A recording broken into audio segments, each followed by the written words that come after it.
you guys, what is up? My name's Kaylee, and today I'm going to be sharing with you guys the unsolved abduction of Angela Marie Hammond.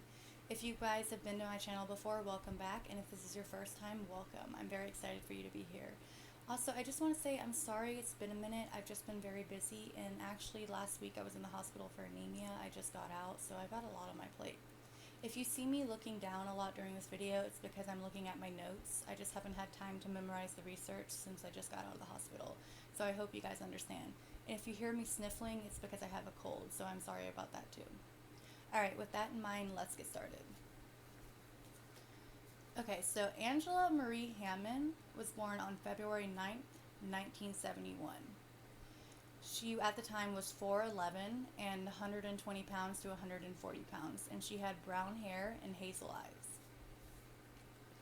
At the time, she was engaged to her boyfriend, whose name was Rob Schaffer. Her parents were Marcia and Chris Hammond. She also had a brother named Lauren.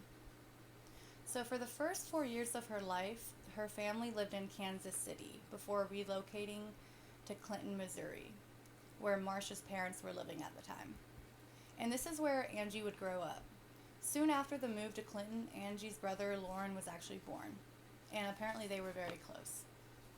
Clinton, Missouri is a quiet farming town in the heart of America. It is where 20-year-old Angela Hammond had grown up and lived. She was an outgoing girl known to everyone as Angie. Her fiance Rob Schaffer was a star athlete in high school. The two had been dating for a while, and Rob had recently proposed to Angie. The couple were excited to get married and were also excited to welcome their firstborn child. At the time, Angie was 4 months pregnant, and by all accounts, she could not wait to be a mother. She was so excited. She was already planning, the outfits, the nursery, all that.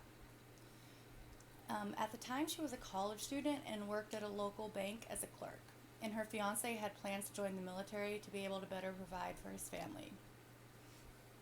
So there was a lot of exciting things happening for Angie at this time in her life. Sadly, all of her hopes and dreams would be brought to an abrupt end on the night of April 4th, 1991. This would be the night Angie would be abducted by an unknown man and would never be seen or heard from again, leaving her family, friends, and fiancé Rob devastated and searching for answers still to this day.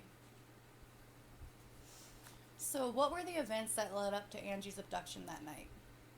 Well, on that unusually warm evening of Thursday, April 4th, 1991, Angela and her fiancé Rob went to her mother's residence for a family barbecue. According to everyone there, the barbecue had gone smoothly, and shortly after 9 p.m., Angela and Rob actually left because they were needing to head back to Clinton because Rob had plans to be at his mother's home by 10 p.m. to babysit his younger brother Justin. The couple had plans to meet up in town later that night when his mother returned. So after dropping him off, she decided to go spend time with her best friend Kayla. They cruised the downtown square to have a little fun and pass time, / catch up. And I think if you've ever lived in a small town, you know how that goes. There's not a lot to do in a small town. I live in a small town, and it's pretty boring. So yeah, that's definitely what a lot of people do for fun. They drive around, just hang out, talk. At approximately 11:15 p.m., Angela and Kayla parted ways for the night. After saying bye to Kayla, Angie decided to call Rob at the nearest payphone on the corner of 210 South 2nd Street, where the Food Barn store parking lot was situated. She didn't own a phone at the time and wanted to tell him that she was exhausted and was just planning on going back home to soak in a bath. So they had plans to meet up later that night, but I think she was just exhausted. She's pregnant, it's been a long day, and she just basically told him, hey, I'm going to go home, so you can just head home when you're done, and I'll see you then. The two spoke on the phone for 30 minutes, but at 11:45 p.m., the lives of everyone in Clinton changed forever. In the midst of the phone call, Angela alerted Rob to a suspicious man circling the block several times in an older modeled green Ford F-150 pickup truck, and she told him that she felt scared. Moments later, the driver pulled over near her and stepped outside of the truck and walked towards the unoccupied phone booth next to her. Seconds later, he returned to his truck and grabbed a flashlight and started waving it around as if he was searching for something. Trying to ease the uneasiness she was feeling, she asked him if he needed to use the phone, but he told her no. All of a sudden, Rob heard a horrifying scream. So Rob, who lived 7 blocks away, immediately tossed aside the landline phone and jumped out of his seat to go to Angela's aid.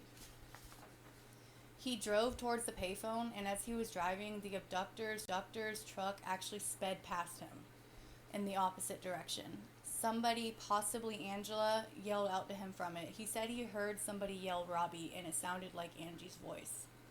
So he threw his car in reverse and ended up damaging the transmission. He followed the truck 2 miles before the transmission failed as he turned right. So basically he was stuck in the middle of the road. And unfortunately for Robbie, the truck kept going and sped off into the darkness till he couldn't see it anymore. And that truck has never been seen again. So now Robbie's stuck in the middle of the road, and his girlfriend's just been abducted, who's also 4 months pregnant. Obviously this is terrifying, and he's just watched her speed off with her abductor, so that's even worse. So he's stuck in the middle of the road, and his car's obviously not working, but he's not even worried about that right now. He just needs to get help. So he stood outside in the middle of the road and basically waited till someone drove by and, asked if they could give him a ride to the police station. So they dropped him off at the police station, and at first the police really didn't believe his story. They just thought it sounded like crazy, they don't have a lot of abductions in Clinton, Missouri. It's a very small town. Not a lot goes on there. I think the most they have is like teenage drinking, maybe a few wild parties, that's it. But when they saw that his car was actually in the middle of the road, they kind of started to think, okay, maybe this guy is actually telling us the truth. And when he passed the lie detector test, they definitely believed he was telling the truth. An extensive search began for Angela and the abductor in his truck. They checked hundreds of trucks matching the description, but none could be identified as his. With few leads in the case, investigators questioned Rob's story just because it was so, crazy and out there. At first, no witnesses were found to corroborate his account, but a polygraph examination indicated he was telling the truth. Soon, 2 witnesses came forward who reported seeing a truck and a suspicious person around the payphones between 11:30 and 11:45, shortly before Angela's disappearance. Within a week, Rob was cleared. Okay, so who was the suspect?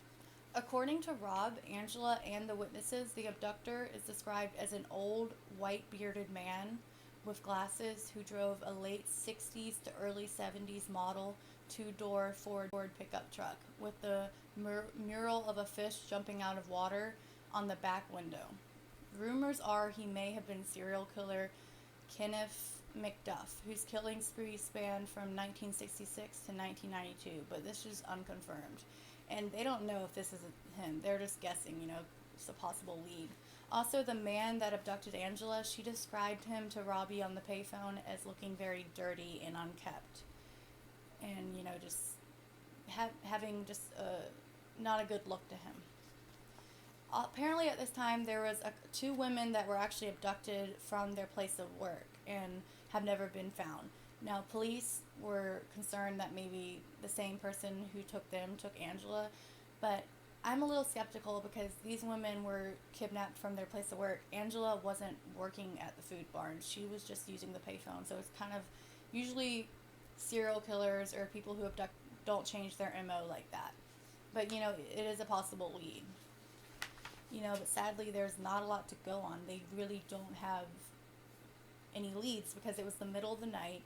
There was literally, from what I understand, nobody really out at that time. Angela and her friend were one of the few people in the town square at that time, and I guess just the people that worked at Food Barn. It's a small town, a lot of people are asleep. It's not like an urban city where, there's a lot of nightlife and a lot going on, so no one really saw much, and sadly, that's as far as this case has gone, and her family still doesn't have answers. Police believe Angela is dead, though, just because, the fact is, after a person is kidnapped, the first 48 hours are the most crucial, and usually after that, they end up being murdered. So it's unlikely that she's still alive. But, her family still wants to, give her peace and lay her to rest, and just wants justice for their daughter. And, Rob never really got over it. I think he moved on, I'm sure, but you never forget your first love. And he was going to marry her, and they were going to have a child. He lost not only his fiancée, but his future child. So this is extra devastating for him. This case has always disturbed me. I remember hearing about it a few years ago and just thinking it was horrifying. As a woman, you have to worry about when you go out at night, and just this is the kind of case that just sends, chills down your spine. And it's just, I think, every woman's worst nightmare. I can't imagine the fear that Angela had going through her when this happened to her. It's just unimaginable. I just hope that she went quickly and it wasn't like, she was tortured or anything. But I wish I had more to tell you guys. Like, there's nothing on this case hardly. That's all the police have, literally. They don't have any evidence. They don't have any clues. The minute she was taken in that truck and, went wherever they went, that was it. There's no other, there's hardly any witnesses. Rob really saw the most, more than anybody, and that's it. Like, I don't know if they maybe looked for trucks with that same mural. I'm sure they did, but he could have easily just taken that off. I know her case was featured on Unsolved Mysteries, but I don't think that produced many leads either. And sadly, her case is still open and still unsolved. Do I think this case can be resolved? Honestly, probably not. It's been this long. I feel like if it was going to be solved, it would have been solved by now. And just because there's literally no physical evidence, there's nothing to go on. Police, they're good at what they do, but they can't really solve a case when there's literally nothing to help them solve it, to go on. There's no leads. I mean, maybe this can be solved. I don't know.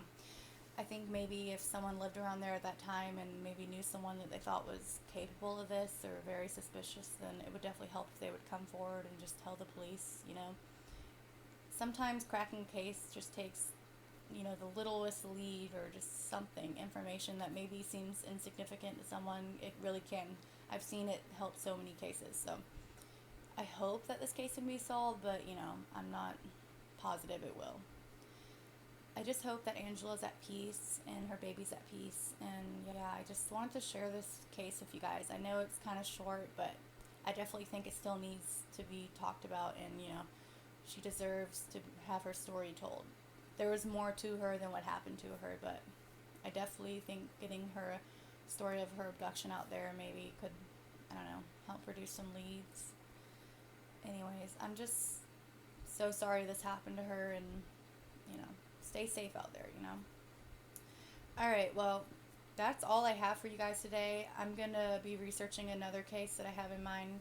Right, I'm actually starting to research it right now. It's a longer case, so y'all will get a longer video. I know all true crime fanatics out there, myself included, like to have a long video to watch, so I'll have that ready. I'm not going to say I'm going to have it within the next week, because that will just be a lie, and, I don't want to do that. But maybe within the next 2 weeks it should be ready.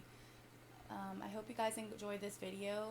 If you did, please be sure to give it a thumbs up, and please subscribe to my channel. It really does help get my channel out there, because the way YouTube works, if you don't have a lot of followers or subscribers or likes, then your videos don't really pop up when someone searches true crime, and I'm trying to, get them out there. So I really do appreciate the support from my 9 followers. Thank you so much. Yeah, that's it. If you guys have any case recommendations too, please drop them below. I would love, I know so many older true crime cases, but I always love to learn about new ones, So just let me know, and I definitely will be sure to research it. Alright, stay safe out there, guys, and yeah, just be kind to each other. Alright, bye.